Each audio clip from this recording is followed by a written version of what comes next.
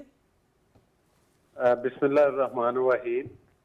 دیکھیں، بالکل میں سمجھتا ہوں کہ جو بھی یہ ترمیم میں اقدامات کیے گئے ہیں تو اس میں اسی چیز کو ملحوظ خاطر رکھا گیا ہے کہ سالہ سال سے کیسز پینڈنگ آ رہے ہیں، اور ظاہر ہے کہ یہ ساری جو دشواری ہے یہ پاکستان کی عوام کے لیے ہے، اور بالخصوص ان سائلین کے لیے جو عرصہ دراز سے عدالتوں کے دروازوں کے اوپر انصاف کی توقع لیے ہوئے بیٹھے ہیں اور ان کی سنوائی نہیں ہوتی اس وجہ سے کہ ججز کی تعداد کم ہے، کیسز زیادہ ہوتے ہیں، اور بالخصوص جو آئینی بینچ بنا ہے، میں سمجھتا ہوں کہ آپ یہ بھی بہت بہتر اقدام ہے، کیونکہ آپ دیکھیں کہ جو چند ایک آئینی کیسز لگتے ہیں، کسی کے اوپر فل کورٹ بن جاتا ہے اور وہ اہمیت کے حامل ہوتے ہیں، وہاں پر میڈیا کوریج بھی ہوتی ہے، جو عام آدمی ہے چاہے وہ اس کا کوئی پراپرٹی کا کیس ہے، چاہے کوئی اس کا کوئی کرمنل کیس ہے، تو وہ بیچارے جو لوگ ہیں وہ سالہ سال سے جو ہے وہ مایوسی کا شکار ہے۔ اور خاص طور پر میں آپ کو بتاؤں کہ کچھ دن پہلے میں اپنی کنسٹیٹوئنسی میں بیٹھا تھا، ایک جگہ پر گیا تو وہاں پر ایک آدمی نے مجھے بتایا، اور میں مطلب ریئلی آئی ایم ویری شاک، کہ وہ بتا رہے تھے کہ 2002 سے ان کی ایک اپیل پینڈنگ پڑی ہوئی ہے، اور ان کا بھی کوئی مطلب ہے لیٹیگیشن کی پراپرٹی سے ریلیٹڈ، تو اس کا ابھی تک باری۔ سر میرا سوال کا زاویہ یہ تھا کہ جب جو supreme court practice and procedure act ہے 3 سے بڑھا کے 5، وہ بینچز کی تشکیل کے حوالے سے ہے، تو آپ سمجھتے ہیں کہ جو آپ لوگوں نے ہی قانون سازی کی تھی، اس میرے خیال میں آپ ممبر قومی اسمبلی تھے سابقہ اسمبلی میں، تو اس میں آپ لوگوں نے کہا تھا کہ ایک فرد واحد یعنی چیف جسٹس کے اختیار کے بجائے جو 3 ممبر کمیٹی ہو، اس میں 2 سینئر موسٹ ججز اور تیسرے چیف جسٹس صاحب ہوں، اب اس کو آپ 3 سے 5 بڑھانا چاہ رہے ہیں، اس کی کیا وجہ ہے؟ میں یہ سوال کا زاویہ یہ تھا۔ دیکھیں، جو پارلیمان ہے اس کا بنیادی کام قانون سازی کرنا ہے، اور ظاہر ہے کہ وہ اس کے لیے مطلب ہے کہ جو بھی عوام کے حق میں بہتر ہو اور جس سے فائدہ ہو، اور بالخصوص جو عوام کی نمائندگی ہے، مطلب ہے کہ وہ پارلیمان کے ممبران کے ذریعے ہوتی ہے، اور اس میں اگر وہ اس قسم کی قانون سازی ہوتی ہے جس سے کہ معاملات کو بہتر کیا جا سکتا ہے، اور وہ معاملات کا جمود کو جو ہے وہ توڑنا مقصد ہوتا ہے، تو میرا خیال ہے کہ یہ بڑا احسن اقدام ہے۔ جو بھی لیجسلیشن ہونی چاہیے وہ عوام کے مطلب ہے کہ یہ آپ کی بات صحیح کہ اس کا انٹینٹ جو ہے وہ پبلک انٹرسٹ ہونا چاہیے۔ ذرا میرے ساتھ رہے گا محمود جان بابر صاحب، آپ پشاور میں موجود ہیں، میرے جو دوسرا اینگل ہے سوال کا، اپنے ابتدائیہ میں سنا ہوگا، بشرا بی بی صاحبہ پشاور میں مقیم ہے، ظاہر بات ہے ان کی پاکستان تحریک انصاف کی حکومت ہے، ان کا رائٹ ہے وہ جہاں رہنا چاہے، بنگالہ، اسلام آباد، لاہور، زمان پارک یا پشاور میں موجود ہیں۔ آپ بحثیت سینئر جرنلسٹ، آپ لوگوں کا کوئی انٹریکشن ہوا؟ بیرسٹر سیف جو ترجمان ہیں، آج انصار آبادی صاحب کی سٹوری تھی کہ انہوں نے کہا کہ علی امین گنڈاپور صاحب جو آنریبل سی ایم ہے، ان کا اس پہ کردار رہا ہے ان کی رہائی میں، ہمیں کچھ بتائیں گے اندر کی خبر کیا؟ آپ کے پاس اکثر اندر کی خبریں ہوتی ہیں اور آپ نے جو ہے وہ اکثر اچھی خبریں آپ بریک بھی کرتے ہیں، کیا ان کا کوئی کردار تھا؟ پھر ہم ذرا آگے آتے ہیں کہ کیا بشرا بی بی صاحبہ جو ہے وہ کوئی سیاسی کردار بھی ادا کریں گی یا نہیں، وہ صرف اپنے آپ کو مقید رکھیں گی وہیں پر سی ایم ہاؤس کی نیکسی میں ہی؟ سر اپنے انمیوٹ کر دیجئے گا اسکائپ کو محمود صاحب۔ میری آواز تو ٹھیک ہے، میرا خیال ہے کہ آ رہی ہے سر، لاؤڈ اینڈ کلیئر ہے۔ میں یہ کہہ رہا ہوں کہ یہ خیبر پختونخوا جو ہے یہ بھی پاکستان کا صوبہ ہے، یہاں پر بھی انصاف کی وہی حالت ہے، بلکہ بہت زیادہ مختلف ہے باقی صوبوں سے۔ پچھلے چند ماہ کے دوران یہاں پہ بھی انصاف کے آپ نے دیکھا نا کہ کچھ لوگ دروازوں کے نیچے سے اور دیواروں کے اوپر سے پلانگ کے آتے ہیں اور عدالت میں چلے جاتے ہیں، اور ان کا کیس پہلے ہی دن لگ جاتا ہے۔ کل میری تاریخ تھی شرمیلا فاروقی صاحبہ کی طرح، میرے بھی غالباً 3 سال ہو گئے میری کیس کی باری نہیں آتی، میں آتا ہوں 6 مہینے بعد میری تاریخ لگتی ہے اور مجھے کہتے ہیں ورک لوڈ۔ تو میں نے کل پوچھا وکیل صاحب سے کہ یہ ورک لوڈ کیا ہے، میرے یہ کیس کیا ورک میں نہیں آتا؟ جو عام لوگ بیٹھے ہوئے یہ کیا ان کا کیس ورک میں نہیں آتا؟ یا یہ ان کا کام نہیں ہے، یا یہ ویسے ہی خیرات کے لیے بیٹھے ہوئے ہیں کہ جی بس جی وہ خیرات بٹے گی، ہم لے لیں گے، سب چلے جائیں گے. ہم نے بھی فیس دی ہے، کیس جمع کرایا ہے، ہم نے بھی وکیل رکھا ہے، ہم بھی اس ملک کے شہری ہیں. اگر کچھ لوگوں کو یہاں پہ انصاف ملتا ہے، آپ کو معلوم ہے یہ خیبر پختونخوا کی عدالت تو اب استعارے کے طور پہ استعمال ہوتی ہے کہ جو بھی آتا ہے پہلے ہی دن تاریخ لگ جاتی ہے. مجھ جیسے لوگوں کو بہت شکوہ ہے یہاں سے. تو اس لیے میں آپ کو کہتا ہوں، مجھ سے بشرا بی بی کا سوال پوچھنے سے پہلے یہ بھی پوچھیں کہ یہاں پہ کیا حالت ہے. یہاں بھی یہ حالت ہے. بشرا بی بی صاحبہ نے کل کیس جمع کرایا اور انہوں نے درخواست دی، آج ان کا کیس لگ گیا، وہ حاضر ہوئی، ان کا کام ہو گیا. شیخ وقاص اکرم صاحب آج آئے، انہوں نے درخواست دی، کل ان کی ضمانت ہو جائے گی، وہ چل جائے. سب لوگوں کو ضمانتیں ہو رہی ہیں، صرف یہاں کے رہنے والے عام لوگوں کے علاوہ. تو اگر کوئی سن رہا ہے تو یہ ہماری بھی حالت سنیں اور کچھ یہاں پہ رحم کریں، اور یہ جو عام لوگ ہیں ان کے کیسز کو بھی لگنا چاہیے. اب آپ نے بشرا بی بی صاحبہ کا پوچھا، بشرا بی بی صاحبہ کا پوچھا، ہمارے پاس یہ واضح اطلاعات ہیں کہ بشرا بی بی صاحبہ پشاور جب آ رہی تھی اس سے ایک دن پہلے علی امین صاحب کو پتا تھا. انہوں نے اپنے دوستوں کو بھی بتایا تھا کہ کل جو ان کے قابل اعتماد دوست ہیں پارلیمنٹیرینز کے اندر جن سے ہماری بات ہوئی ہے، انہوں نے اس بات کی تصدیق کی ہے کہ ایک رات پہلے وزیر اعلیٰ صاحب نے انہیں اطلاع دے دی تھی کہ کل بشرا بی بی کی ضمانت ہونے والی ہے، اور انہیں شاید یہ بھی بتا دیا تھا کہ وہ پشاور آئیں گی اور اب وہ پشاور رہیں گی. ان کے پشاور آنے کا اور کوئی مقصد ہو نہ ہو، اس وقت کسی کو فائدہ ہو نہ ہو، میرا خیال میں کہ علی امین صاحب کو تو اس کا فائدہ ہے. وہ آ گئی ہیں، وہ علی امین صاحب جو کہ 3 بار لاہور اور پنڈی اور اسلام آباد سے جلوس لے کے واپس آتے رہے اور 10 گھنٹے غائب رہتے تھے اور 15 گھنٹے وہ موجود بھی نہیں ہوتے تھے. اچانک آتے تھے، ہمیں عمرہ یار کی طرح ایک کہانی سناتے تھے کہ میں یوں گیا تو پھر وہاں سے آیا تو پھر میں پہاڑی چڑھو پھر میں زمین پہ آیا. تو ان کی جو وہ ہوا تھا، وہ ڈیمیج ہوا تھا، وہ جو ڈینٹ پڑا تھا، میرے خیال میں وہ چاہتے ہیں کہ بشرا بی بی کے آنے سے جو ان کے حوالے سے کارکن کا اعتماد شیٹرڈ ہوا ہے، وہ میرے خیال میں وہ متزلزل وہ اس کو بحال کرنے کی کوشش کر رہے ہیں. لیکن میں ایک بات سمجھتا ہوں، جو میں گراؤنڈ پہ دیکھ رہا ہوں، جو ناراض لوگ ہیں، جو پارٹی کے ساتھ نہیں ہیں، وہ اس وقت مصلحتاً خاموش ہو گئے ہیں کہ ان کے کہنے کے مطابق بانی جو ہے چیئرمین، ان پہ جیل میں اندھیرا میں رکھا گیا ہے، ان کی بیوی بیمار ہے، ان کی بیوی اور بہنیں جیلوں میں ہیں اور ترمیم ہو گئی ہے اور مسائل بنے ہیں. تو مصلحتاً صرف اس وقت خاموش ہے کہ وہ پارٹی کے لیے کوئی مشکل نہیں پیدا کر رہے، ورنہ حالات یہاں پہ اس طرح نہیں ہے جیسے کہ پہلے کبھی ہوا کرتے تھے. علی امین صاحب کہتے تھے چلو، سب چل پڑتے تھے، وہ کہتے تھے بیٹھ جو، سب بیٹھ جاتے تھے. اب ایسا نہیں ہے، کیونکہ میرا خیال ہے صرف اگر پارٹی جو ہے وہ علی امین پہ ہی ریلائی کر کے تمام انڈے ایک ٹوکری میں ڈالے گی تو میرے خیال میں پھر اس کی حالت بہتر نہیں ہوگی. کیونکہ جو لوگ ہیں وہ میرے خیال ہے علی امین صاحب کے کہنے پہ تو نہیں آئیں گے جب تک باقی پارٹی بھی جو ہے وہ ان کو آواز نہیں دے گی، یا یہ جو بشرا بی بی یہاں پہ ہیں، یا خان صاحب کی بہنیں یہاں پہ ہیں، یا کوئی اور بھی ان کو آواز دے.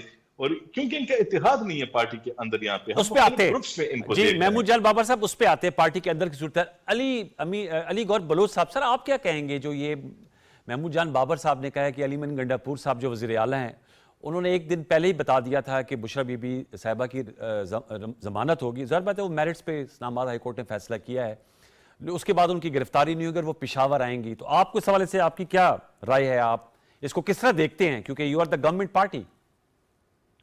دیکھیں بات یہ ہے کہ یہ تو ایک حقیقت ہے کہ عام آدمی کو تو اس طرح سے انصاف میسر نہیں ہوتا، اور جس طرح سے کہ اشرافیہ کو فائدے مل جاتے ہیں بعض اوقات. لیکن پھر بھی میں سمجھتا ہوں کہ چلیں عدلیہ کا یہ فیصلہ ہے، ہمیں عدالتی فیصلوں کا احترام کرنا چاہیے. صحیح بات ہے. اور لیکن ہم اس کے ساتھ ساتھ توقع کرتے ہیں کہ جن لوگوں نے 9 مئی کے واقعات کیے ہیں، جو ان گھرونے جرائم میں ملوث ہیں، ایک طرف آپ کو یاد ہوگا فرح گوگی صاحبہ کا، وہ بھی بشرا بی بی کی ہی دوست تھی جنہوں نے اربوں روپے پاکستان کے لوٹے، اور یہ ایک نیکسس بنا کے، یہ حقیقت ہے کہ اس میں بشرا بی بی بھی اس نیکسس میں چاہتا. لیکن اس پہ کوئی ثابت نہیں ہونا سر، بسد احترام، مطلب اس پہ کوئی ثابت ہوتا تو وہ تو ضمانت پہ اب رہا ہو گئی ہے نا.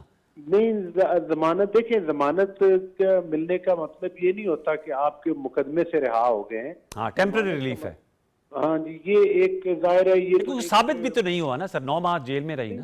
دیکھیں یہ تو ابھی ہیئرنگ، ابھی تو ہیئرنگز چل رہی ہیں، ابھی تو کیسز چل رہے ہیں. تو جب سٹیج آئے گی یہ تو پتہ اس وقت چلے گا کہ جب کیسوں کے فیصلے ہوں گے تو پھر پتہ چلے گا کہ نہیں وہ جو نقطہ اٹھایا محمود جان بابر صاحب نے کہ وہ پہلے ایک دن پہلے کہتے ہیں کہ وہ رہا ہو جائیں گے، ان کو کسی اور کیس پہ گرفتار نہیں کیا جائے گا، اور پشاور میں بالکل دیکھیں بات تو یہ کیا کوئی مبینہ آپ کو کچھ سمجھوتا لگتا ہے؟ کیا لگتا ہے آپ کو، کیسے دیکھتے ہیں وہ اس کو؟ اگر یہ دیکھیں یہ سب کچھ کہنا قبل از وقت ہے ٹھیک کہ سمجھوتا لگتا ہے یا نہیں لگتا. ظاہر ہے کہ اس کا جو موقف ہے وہ مطلب میں بالکل اس کا احترام کرتا ہوں، ٹھیک لیکن میں ایک سیاسی کارکن کی حیثیت سے سمجھتا ہوں کہ ابھی چونکہ مقدمات چل رہے ہیں تو ہمیں دیکھنا چاہیے ان کو، اور ہمیں عدلیہ سے بھی یہ توقع ہے کہ وہ انصاف ضرور کریں گے. لیکن ایک سوالیہ نشان ضرور ہے، وہ کیا؟ جس سے کہ باقی دوست بھی میرے ساتھ اتفاق کریں گے. جو 9 مئی کے واقعات اور دیگر واقعات 8 منٹ میں 8 ضمانتوں کا ہو جانا، جی جی کہیں نہ کہیں سے سہولت کاریوں کا ہو جانا، اور بالکل عجلت میں فیصلے آنا اور فیور میں آنا، یہ سارے سوالیہ نشان تو اٹھتے ہیں. ٹھیک ہے، یہ آپ نے اٹھائے. ذرا میرے ساتھ ہے کہ ایک اور سوال میں نے آپ سے پوچھنا ہے جو علی امین گنڈاپور صاحب نے، آپ کے ہم نام ہی علی امین گنڈاپور صاحب، آپ علی گور بلوچ صاحب ہیں. انہوں نے کہا ہے کہ وہ وفاق اور پنجاب حکومت کو ان کو دھمکایا ہے کہ اگر بانی چیئرمین پی ٹی آئی کو مشکلات کا سامنا کرنا پڑا، جیسے بتا رہے ہیں محمود جان بابر صاحب کے کے پی میں جو ورکرز مسلطن اس لیے خاموش ہے، وہ کہتے ہیں ان پہ بڑا آپ لوگوں نے ظلم کیا ان کے بقول، تو پھر وہ دوبارہ ملک کو بند کر دیں گے. لیکن اس پہ میں آتا ہوں آپ کے پاس. ڈاکٹر شرمیلا صاحب آپ کس طرح دیکھتی ہیں؟ ظاہر بات ہے خواتین ہیں، عمران خان صاحب کی بہنیں ہوں یا ان کی وائف ہو، ہمارے لیے قابل احترام ہے، ان کی رہائی ہو گئی ضمانت کے تھرو. آپ اس کو کس طرح دیکھتی ہیں اس عمل کو ایز اے فیمیل پارلیمنٹیرین؟ انوار صاحب میں سمجھتی ہوں کہ بشرا بی بی اور عمران خان کی جو بہنیں ہیں ان کی رہائی کے بعد پی ٹی آئی کو کچھ سیکھنا چاہیے. اچھا دیکھیے سیاست کے اندر خواتین کو استعمال کرنا پولیٹیکل پوائنٹ سکورنگ کے لیے یا ایک دوسرے پہ پریشر ڈالنے کے لیے خواتین کو مقدمات میں گھسیٹنا اور ان کی تصدیق کرنا یہ ختم ہونا چاہیے. صحیح بات. ان کے دور میں بھی آپ کو یاد ہوگا کہ فریال تالپور صاحبہ، مریم نواز اور دیگر کو گرفتار کیا گیا اور وہ بھی ایک بہت ہی تضحیک آمیز ایک واقعات تھے جو خیر یاد رہیں گے، بھول تو نہیں سکتا کوئی جس کے ساتھ یہ ہوا ہے. جی پھر بشرا بی بی جب جیل گئیں تو ظاہری بات ہے کہ عمران خان صاحب کی کیا فیلنگز ہوں گی، یا ان کی بہنیں جب جیل میں ہوں گی تو کیا فیلنگز ہوں گی. سیاست میں ہم نے یہ دیکھا ہے کہ اگر کسی کی تصدیق کرنی ہے تو آپ ریمارکس پاس کر دیتے. ہم نے یہ پارلیمان میں دیکھا ہے نا، ریمارکس پاس کرتے ہوئے خواتین کے اوپر، خواتین کو جیلوں میں ڈالنا، گھر کی ماں بہنوں بیٹیوں کو. آئی ہوپ کہ اس رہائی کے بعد یہ سبق سب نے سیکھا ہو کہ سیاست میں ایک دوسرے کے اوپر بے شک آپ الزامات لگائیں یا جو بھی مقدمے بازی ہوتی، میں تو سمجھتی ہوں کہ وہ بھی ختم ہونی چاہیے، لیکن بالخصوص خواتین کو اس میں نہ گھسیٹیں. Very important point. چادر اور چار دیواری کی کوئی پاس رکھیں، کوئی اس کی کوئی عزت رکھیں please. Yes very important point. I have been a victim of this myself.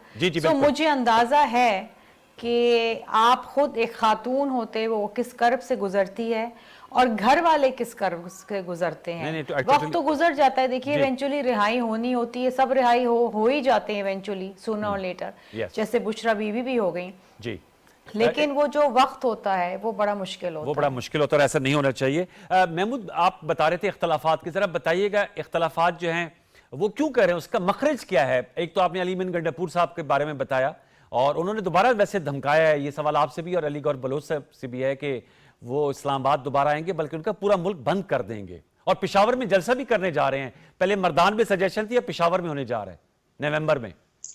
Peshawar میں جلسہ کرنے کی تو بڑی وجہ یہ ہے کہ انہوں نے کچھ سبق سیکھ لیے ہیں. وہ جن سرکاری گاڑیوں پہ سوار ہو کے جس سرکاری سٹاف کے ساتھ جاتے تھے وہ اس بار دستیاب نہیں ہوگا، کیونکہ وہ جب رہا ہوگا تو دستیاب ہوگا نا. اور اگلا سرکاری ملازم ان کے ساتھ کیوں جائے گا؟ اگلا سرکاری ملازم سرکاری گاڑی کیوں لے کے جائے گا جب انہیں پتا ہو کہ ابھی پہلے والے تو چھڑائے نہیں گئے اور وہ وہاں پہ بیٹھے ہوئے ہیں، ان کے خاندان اس وقت رول رہے ہیں. ہماری اطلاع کے مطابق ان کی رہائیوں کے لیے بھی کسی نے بتایا ہے کہ وہ سرکاری پیسے استعمال ہو رہے ہیں، حالانکہ یہ پارٹی کا پروگرام تھا، تو اس میں میرے خیال میں خزانے کو نقصان نہیں ہونا چاہیے. اس کو وکیلوں کو دینے کے لیے یا عدالتوں میں جو بھی ہو لیکن آپ مجھے یہ بتائیں کہ علی امین گنڈاپور صاحب جب اس بار جائیں گے اور کرینے بھی نہیں ہوں گی سرکار کی، اور سرکار کا 1122 کی گاڑی اور ایمبولینسز بھی نہیں ہوں گی، اور کارکن جو ہے وہ بھی دیکھ چکے ہوں گے کہ یار یہ تو چلا جاتا ہے ہمارے ساتھ، لیکن ادھر سے اچانک یہ غائب ہو کے ڈی چوک پہنچ جاتے ہیں، اور ڈی چوک سے پھر یہ خیبر پختونخوا ہاؤس پہنچتا ہے، پھر وہاں سے بیچ میں 4 ضلع ہیں پشاور پہنچنے کے، اور یہ 12 ضلع کراس کر کے پشاور آتا ہے. تو میرا خیال ہے کہ اب لوگ جو ہیں وہ اس سے ایک قدم آگے جانا چاہتے ہیں ان کے ساتھ. وہ میرا خیال نہیں ہے کہ صرف علی امین گنڈاپور صاحب کی آواز پہ لبیک کہیں گے.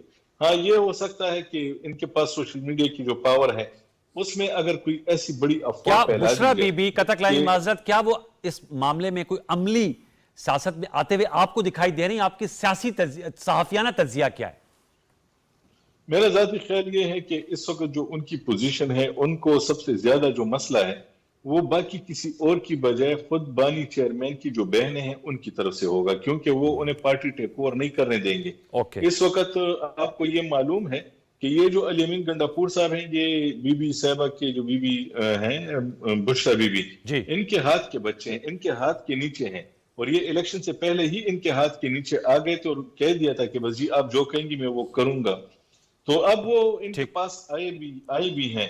اس کا مطلب ہے کہ یہ انہی کے سپورٹ سے وزیر اعلیٰ بنے. آپ کو یاد ہوگا بزدار صاحب بھی بنے تھے نا پنجاب میں، تو یہ جب انہی کے سپورٹ سے بنے ہیں تو وہ ان کی کچھ نہ کچھ وہ لینے کی کوشش کریں گے. لیکن میرا خیال ہے کہ جو لوگ ناراض ہیں وہ ایک ایسے موقع پہ جب علی امین کا وہ جو اعتماد جو ہے وہ متزلزل ہو چکا ہے کسی حد تک، وہ بھی نکلیں گے، ویڈیوز بنائیں گے، سیلفیاں بنائیں گے، اور ادھر ہی سے واپس گھر مڑ جائیں گے. ان کے ساتھ جانے کے لیے میرے خیال میں آپ نے ان کے ساتھ سب سے اہم جو چیز دیکھی ہوگی، جب بھی یہ جلوس میں جاتے ہیں یہ اکیلے ہوتے ہیں، ان کے پاس کوئی اور نہیں ہوتا.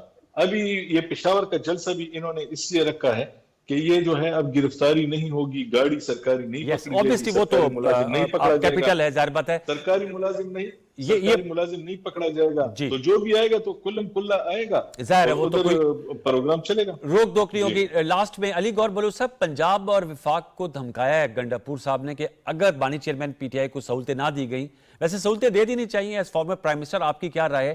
ورنہ وہ ملک بند کر دیں گے. تو آپ تو نہیں چاہیں گے ملک بند ہو، آپ تو چاہیں گے کہ روزگار چلے، اکانومی جو ہے بہتر ہو. آپ تو ڈرائیونگ سیٹ پہ ہیں، ایس سی او کانفرنس ہوئی ہے، سعودی عرب سے وفود آ رہے ہیں، چائنا کے وزیر اعظم آئے، ملیشیا کی وزیر اعظم، تو آپ تو چاہیں گے ملک کھلا رہے اور چلے. دیکھیں بنیادی طور پر بات تو یہ ہے کہ یہ کوئی ان کے لیے نئی بات نہیں ہے. اچھا. انہوں نے ہمیشہ ملک میں انارکی کی سیاست کی ہے، ہمیشہ سے ملک میں انتشار پھیلانے کی سیاست کی ہے. اور جس طرح سے آپ نے دیکھا کہ نہ صرف 9 مئی کے واقعات بلکہ جب دھرنوں کا ٹائم تھا تو اس وقت بھی آپ نے دیکھا کہ انہوں نے کیا کیا. جس پی ٹی وی میں بیٹھ کر آپ پروگرام کر رہے ہیں اس کے اوپر حملے کیے گئے، اور کس طرح سے سپریم کورٹ کے قبریں کھودی گئی، کس طرح سے ڈی چوک کے اندر دھمچڑے ڈالے گئے. تو وہ تمام چیزیں جو ہیں وہ کسی سے ڈھکی چھپی ہوئی نہیں ہیں. لیکن ساتھ ہی ساتھ یہ بات ہے کہ اور اس سے پہلے بھی علی امین گنڈاپور کیپٹل پر حملہ آور ہو چکا ہے. اچھا. تو یہ کوئی طرز سیاست نہیں ہے، یہ تو ایک انتشار اور جلاؤ گراؤ اور یہ چیزیں. اسی لیے میری تو ایک ناقص رائے یہ ہے کہ یہ کوئی ایک سیاسی جماعت نہیں ہے. سیاسی جماعت کا لبادہ اوڑھ کے یہ دہشت گردانہ کاروائیاں کرتے ہیں.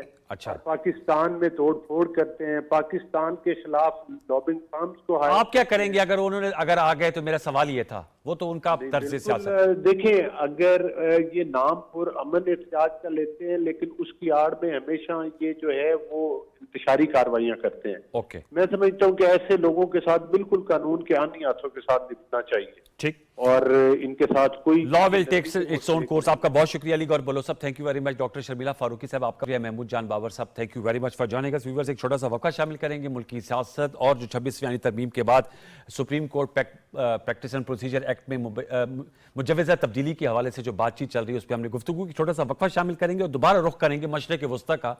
ذرا تفصیلی گفتگو کریں گے کیونکہ جو حالیہ حملے ہوئے ہیں اسرائیل کی جانب سے ایران میں، اس پہ کل سیکیورٹی کونسل اقوام متحدہ کا اجلاس ہوا لیکن بے نتیجہ رہا. اس پہ ذرا گفتگو کریں گے. وقفے کے بعد وقفہ لے لیجیے.